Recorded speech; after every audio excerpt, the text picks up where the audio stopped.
Today I want to show you how to make a progressive deep house song like Sultan and Shepard, and I'm going to be remaking their song Assassin. So let's go ahead and jump right into it. Here is the session. I have the reference track up here at the top, and let me just go ahead and play part of this for you. I'll go ahead and open up all of these, and I'll start from this section because this is the heaviest part of the track that I created.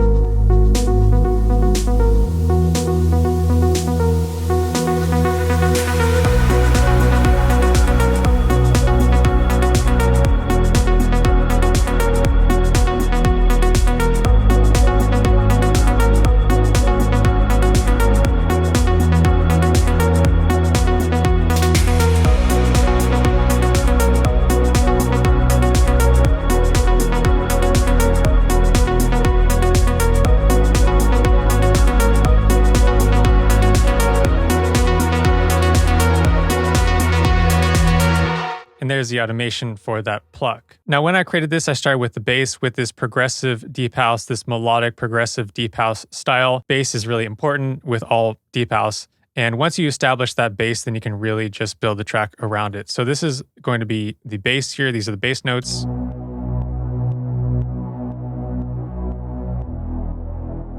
And you can hear I have some side chaining going on with that. And what I did for this serum here, let's go ahead and take a look at the serum. Basically, it's just going to be the default oscillators, and I turned up the unison to 16. And look at the detune. I have a bit of release here because I want to make it a bit pad-like, and then I have this filter on, and then that's how I created that bass sound. And then I layered it with just this subby bass, which is going to be this bass sub deep, and this is actually going to be a sound that's coming out in my next preset pack. But this is just like a techie deep house sub bass sound. And altogether, that bass group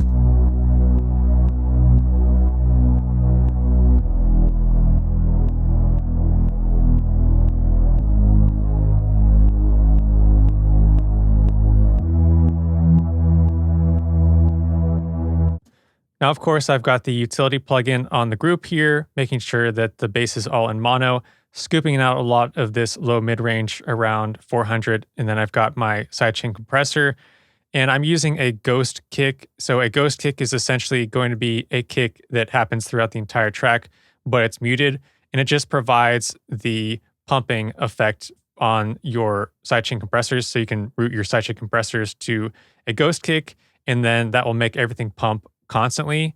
If you don't have it rooted to a ghost kick and you have it rooted to your kick, then it will only pump whenever your kick hits. But I wanted this sound, this bass sound, to pump throughout the entire track. So that's why I did it to the ghost kick and not just the kick, because there's sections where there isn't a kick, like here, and I still wanted it to pump.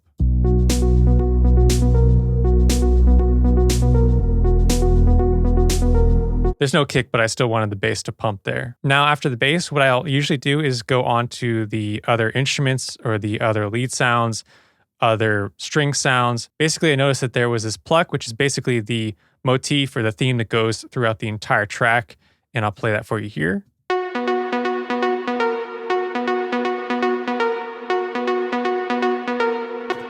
And that's it, really. Let's open up the MIDI here so you can see all of the MIDI notes. And then after that, let's go ahead and take a look at our serum. And this is actually another sound from my next preset pack that is going to be coming out. And it's just this pluck that I have. It's going to be this basic CJW, and then I have the envelope like a pluck, and then the envelope 2 is going to be triggering the filter there. So then after that, I have a vintage verb. I'm not using that kickstart. I'll delete it. I have a vintage verb here to give it some nice thick reverb, lots of reverb. That's 3.4 seconds or so, 30% mix, and then some EQ. And I've got this filtering going on because basically throughout the track, this pluck happens the entire time. So you want to do a lot of automation throughout the track. Like for example, here's the beginning.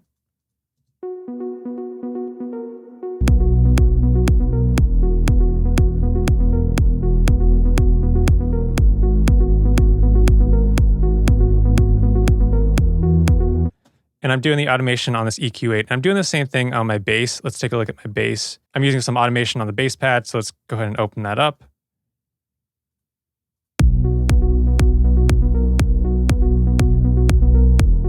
And it's going to follow along the same type of filtering as that pluck. Let me go ahead and just adjust some of these here. Don't need those little nodes. Now let's go back to this pluck here. And basically, it just rises up to the drop.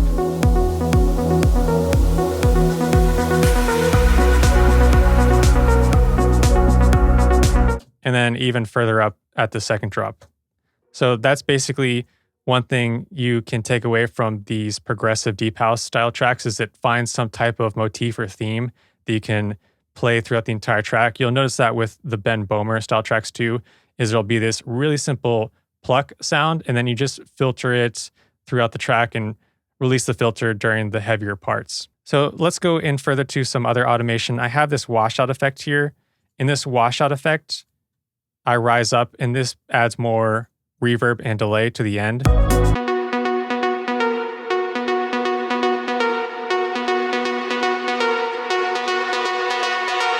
And I open this up, and I've got the washout effect and also the cutoff in serum I'm raising up so that I'm releasing more of the cutoff in the serum. Let's go to this lead melody here.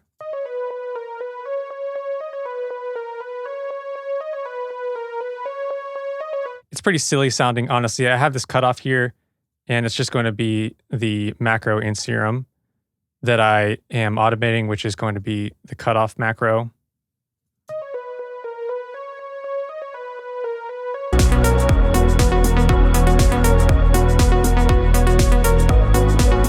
And we can take a look at the MIDI there, so you can see that MIDI. So this is going to be the MIDI, and I just have an EQ8 on there. There's also a vocal chop thing that happens, and I just made one up, my own vocal chop. I just found a sample on Splice, and this is the vocal chop.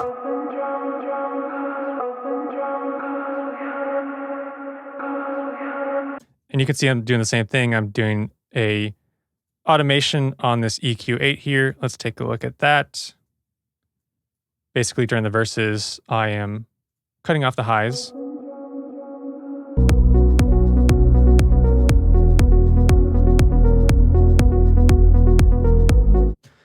Pretty simple. And then there is going to be this grand piano that comes in here.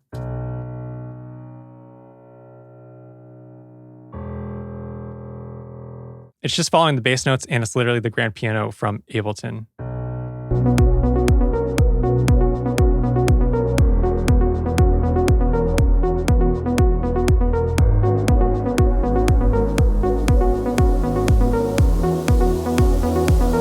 And then over here we have this drone sound.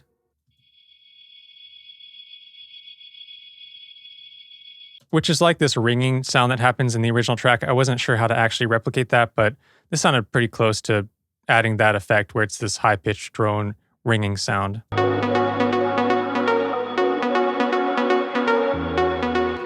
And those are all the instruments. And then on this instruments bus, I have the bass in mono, a glue compressor, EQ8, and then I also have this sidechain compressor going to the kick. And not the ghost kick, because I actually don't want everything to pump the whole time. I just only want them to pump with the kick. Let's go to some of the effects down here. I have this little ding here, which is pretty cool. I transposed it down 13 semitones. Let's listen to how it sounded originally. It was pretty high, so this is what it sounds like down 13 semitones and in the track.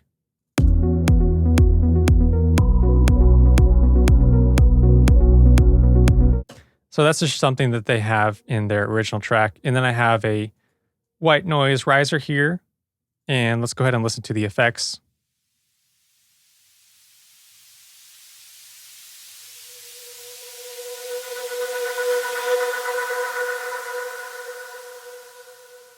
And those are just some drone sounds that I found on Splice that were in the key of the song. And I just faded them in and then faded them out. And this one has a bit of a washout effect on it.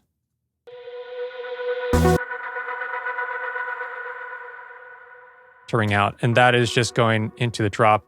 That's the effect that they use to build up into the drop. So we did the effects. Let's go up to, we did the instruments, we did the bass. Let's go now to the drums.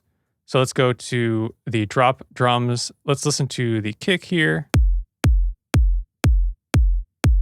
I noticed that they didn't filter off the top end of the kick. They just have the kick playing with that very top end click throughout the entire track, which I thought was interesting. Like this is how the beginning sounds. And when I put this kick in, I made sure to cut off some of the ending here because if I extend it out longer. So I just cut off some of it so that it fit within the grid a bit more.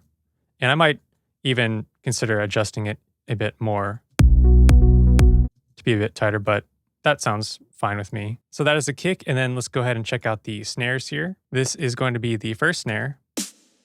And then I layer it with the second snare. Lots of reverb on the snares in the track.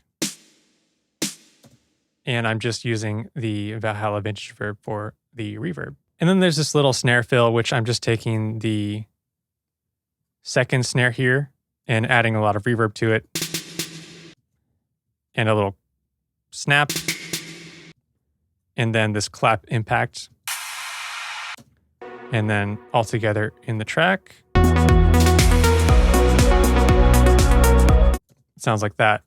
Then I have this little percussion tom here. And I'll usually pitch these to get them to fit in the track. And I also just pitch this to make it sound like the one that was in their song. So I transpose that down 4 semitones. And then we have this clap impact that comes before we hit the drop.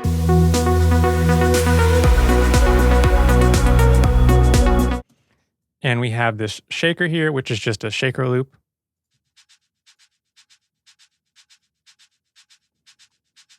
And I'll use this frequency shifter to adjust the pitch of hi-hats and shakers, things like that. I think it works pretty well. And I did something weird where I put it into mono and then I added a delay to add the Haas effect and spread it out.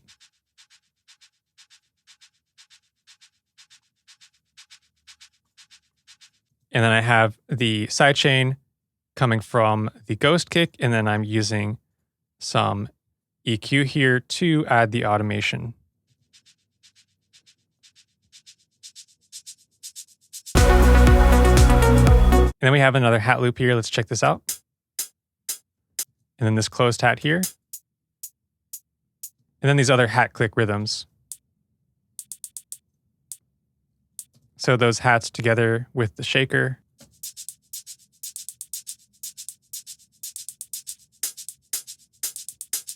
And then in the track.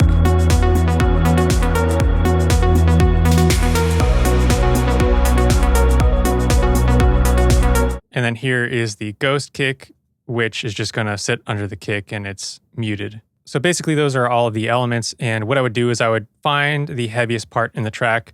So I found this second drop in the track to be the loudest, have the most energy. So I put all the elements in this drop part. And then once I had all the elements down in the drop, then I could just separate them out and put them throughout the track to organize everything really nicely. Because with this progressive deep house style, it's just very repetitive and it's almost ambient where you have a lot of the same sounds throughout. And you're just using some filtering or some automation, like with an EQ8 to take off the high end and then raise it up during the drops and things like that. So if I open up my automation, you can see where I'm automating everything during sections where it is in the drop. And then also, as I showed you before, things like adding this washout effect to give this lead melody a bit of tension toward the end of a drop.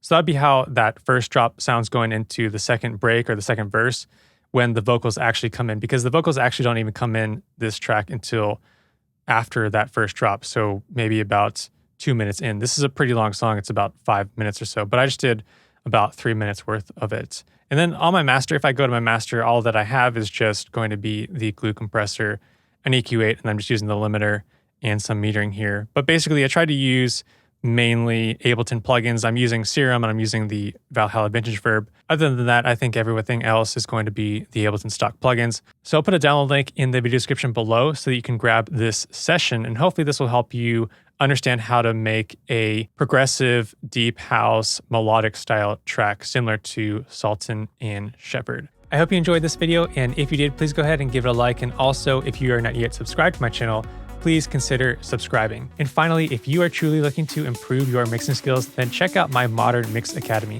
This is a full all-in mixing course that I created that will help you make some of the best records of your life from the comfort of your own home. I'll put a link down below for you to check that out. Thank you so much for watching. I'll see you next time.